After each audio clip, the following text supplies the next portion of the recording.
அல்டிமேட்டான ஒரு பிரேக்ஃபாஸ்ட்டு. இதில் வந்து என்னென்ன இருக்குன்றதை வந்து நான் சொல்கிறதோட பண்ணி கொடுத்த நம்ம அக்கா சொன்னால் சூப்பராக இருக்கும். என்னென்ன இருக்குது? ஓட்ஸ். ஓகே, ஓட்ஸ் இருக்குது. ஓட்ஸ் வந்து steel cuts oats. Okay. Okay. Milk இருக்குது. Cow milk. Okay.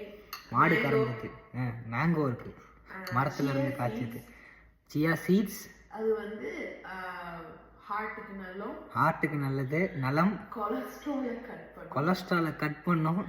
Okay. And high source of fibre. அப்புறம் ஹனி இருக்குல்ல, ஃபிளாக்ஸ் சீட்ஸ் இருக்கு, அது ஹை சோர்ஸ் ஆஃப் ஃபைபர். அப்புறம் வந்து ஹனி இருக்கு, லோக்கல் ஹனி. புரியுதா? அது ஒன்றும் இல்லை, ஹெல்த்தியாக இருக்கும். இது இப்போ நம்ம சாப்பிட்டு டேஸ்ட் எப்படி இருக்குன்னு சொல்லிடுவோம். இவ்வளோதையும் சொல்லிட்டோம். வேறு லெவலில் இருக்குது, ட்ரை பண்ணுங்கள். Love you.